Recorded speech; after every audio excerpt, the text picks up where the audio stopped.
Hello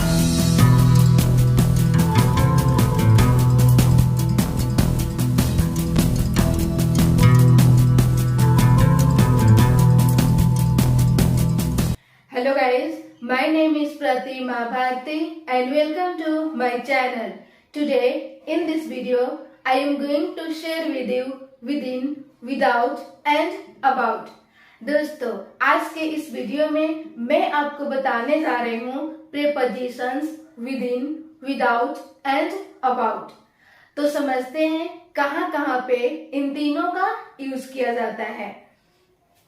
within, before the end of a period of time, समय के अवधि के अंत से पहले, यानी जब कभी भी आप टाइम से पहले कुछ कार्य को कर लेते हो, टाइम के अंदर, टाइम के भीतर कुछ कार्य को कर लेते हो, तब आप वहां पे यूज करोगे विदिन। जैसे मान लो आपको कुछ काम दिया गया और आपको टाइम भी दिया गया है 8 बजे तक, और आपको कहा गया है कि आपको 8 बजे तक इस काम को कर लेना है। तो जब आप काम को करोगे तो आप 8 बजे से पहले ही आप करोगे, 8 बजे के अंदर ही करोगे। 8:01 नहीं हो सकता है, 2 मिनट नहीं हो सकता है। हो सकता है कि आप 7:45 पे ही काम को कर लिए होंगे।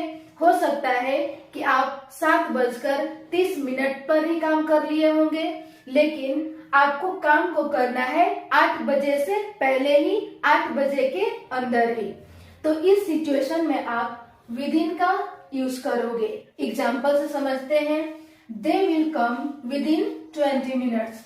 दे विल कम, वे लोग आएंगे विदिन 20 मिनट्स, 20 मिनट्स के अंदर।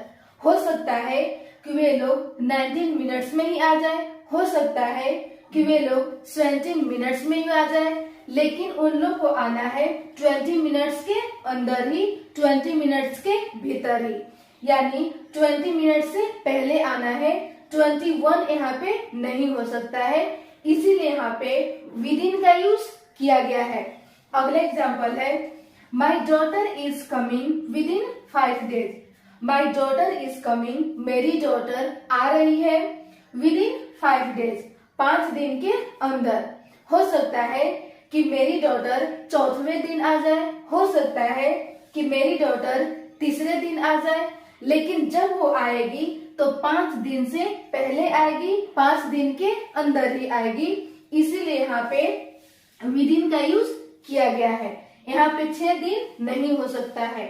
अगला एग्जाम्पल है, I will reach there within 15 minutes. I will reach there, मैं वहां पहुंचूंगा विदिन 15 मिनट्स, 15 मिनट्स के अंदर ही। हो सकता है कि मैं 14 मिनट में ही पहुंच जाऊं, हो सकता है कि मैं 13 मिनट में ही पहुंच जाऊं, लेकिन मुझे पहुंचना है 15 मिनट से पहले ही, 15 मिनट के अंदर ही। 16 मिनट नहीं हो सकता है, इसीलिए यहाँ पे विदिन का यूज किया गया है। अगला प्रीपोजिशन है विदाउट। विदाउट तो आप जानते ही होंगे। अब देखते हैं इसका यूज कहाँ पे किया जाता है।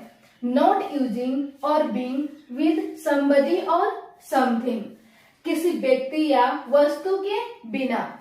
एग्जाम्पल से समझते हैं। I will not go there without you. I will not go there, मैं वहां नहीं जाऊंगा, विदाउट यू, आपके बिना, यानी मैं वहां आपके बिना नहीं जाऊंगा। यानी कहने का मतलब है कि जब आप वहां जाओगे तभी मैं जाऊंगा, वरना मैं आपके बिना नहीं जाऊंगा। इसीलिए यहाँ पे विदाउट का यूज किया गया है। अगला एग्जाम्पल है, I am alone without him. I am alone, मैं अकेला हूँ, विदाउट हिम, उसके बिना, मैं उसके बिना अकेला हूँ। इसीलिए यहाँ पे विदाउट का यूज किया गया है। तो जब कभी भी आप किसी व्यक्ति या वस्तु के बिना कुछ कार्य को नहीं कर पाते हो, तब आप वहां पे यूज करोगे विदाउट। अगला प्रीपोजिशन है about. On the subject of, किसी के बारे में। जब कभी भी आप किसी व्यक्ति के बारे में कुछ बात करते हो, तब आप वहां पे यूज करोगे अबाउट। एग्जाम्पल देखते हैं। He was talking about me. वह मेरे बारे में बात कर रहा था। तो बस आज के लिए इतना ही। मिलती हूँ नेक्स्ट वीडियो में। और ये वीडियो आपको कैसा लगा आप कमेंट में फीडबैक जरूर दें। Thank you.